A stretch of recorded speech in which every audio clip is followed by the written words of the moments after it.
उत्तर प्रदेश की सियासत में स्वामी प्रसाद मौर्य समय समय पर कुछ ऐसी बयानबाजी करते हैं जिसकी वजह से विवाद बढ़ जाता है। साधु संत नाराज हो जाते हैं और एक बड़ा तबका इनका विरोध करता है।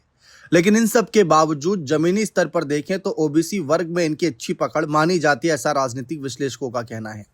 इसके बावजूद जिस तरीके की इनकी रणनीति है, क्या 2027 के विधानसभा चुनाव में किसी बड़ी पार्टी को नुकसान पहुंचा सकती है, या फिर ये कुल मिलाकर जो है अपने लिए एक अलग रास्ता निकाल सकते हैं।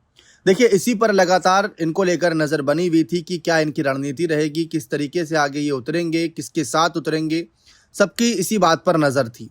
लेकिन जब कुछ बातें खंगाली गई तो पता चला कि स्वामी प्रसाद मौर्य तीसरा मोर्चा बनाने में जुटे हुए हैं। जबकि कई राजनीतिक विश्लेषकों ने हाल ही में ये कयास लगाए थे कि मायावती शायद अब अपने पुराने साथियों को वापसी की तैयारी के लिए हैं और पार्टी को 2007 की तरह फिर से खड़ा करना चाहती हैं, अलग अलग चेहरों के साथ, अलग अलग समीकरण के साथ। तो उसमें स्वामी प्रसाद मौर्य का भी एक नाम है, नसीमुद्दीन सिद्दीकी का भी एक नाम है। जबकि नसीमुद्दीन सिद्दीकी अखिलेश की सपा में शामिल हो गए और स्वामी प्रसाद मौर्य इस समय जो बसपा के कट्टर विरोधी हैं, कट्टर प्रतिद्वंदी माने जा रहे हैं, चंद्रशेखर आजाद, जिनका नाम तक नहीं लेती मायावती, जिनका नाम आकाश आनंद नहीं लेते या कोई बसपाई नहीं लेना चाहता, उनका साथ समय समय पर स्वामी प्रसाद मौर्य देते दिख जाते हैं। तो लाजमी सी बात है कि मायावती इस बात से नाराज होंगी ही होंगी।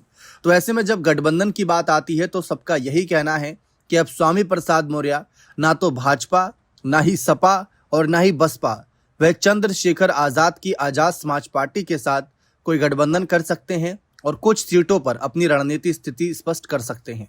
अब सवाल यह है कि क्या स्वामी प्रसाद मौर्य निर्दलीय उतरेंगे या किसी पार्टी के बैनर तले उतरेंगे, या चंद्रशेखर आजाद की पार्टी में शामिल होकर फिर उनकी पार्टी के चुनाव चिन्ह से चुनाव लड़ेंगे। ये बहुत बड़ा सवाल है, क्योंकि चंद्रशेखर आजाद अपनी आजाद समाज पार्टी अपने केतली चुनाव चिन्ह से एक चुनाव तो जीत चुके हैं, थोड़ी पहचान तो बन चुकी है।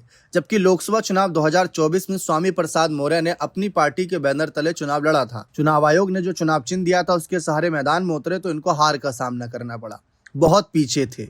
यानी पता चल गया कि बड़ी पार्टियों के साथ जुड़े थे तो फायदा मिल रहा था। तो वही बात है कि क्या ये गठबंधन करेंगे या फिर आजाद समाज पार्टी में शामिल होंगे।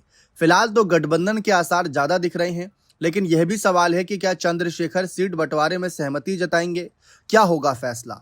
ओवैसी, पल्लवी पटेल क्या यह भी साथ देंगे, क्योंकि माना जा रहा है कि चंद्रशेखर आजाद को लेकर लास्ट में असुद्दीन ओवैसी की पार्टी भी कोई बड़ा कार्ड खेल सकती है, क्योंकि पहला टारगेट तो उनका मायावती ही है कि मायावती को रिझाकर अपने साथ लेना चाहते हैं। गठबंधन में उनकी पार्टी बसपा का साथ चाहते हैं, लेकिन अगर वो नहीं आए तो हो सकता है कि आजाद के साथ जाए।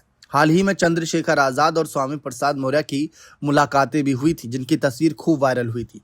तो अब ये सवाल है कि क्या स्वामी प्रसाद मौर्य जो बयानबाजियों से सुर्खियों में रहते हैं, क्या वह चंद्रशेखर की पार्टी में शामिल होने जा रहे हैं या गठबंधन को लेकर कोई बातचीत है। फिलहाल देखते हैं इसका क्या जवाब मिलता है। बने रहे चैनल के साथ, बहुत बहुत शुक्रिया।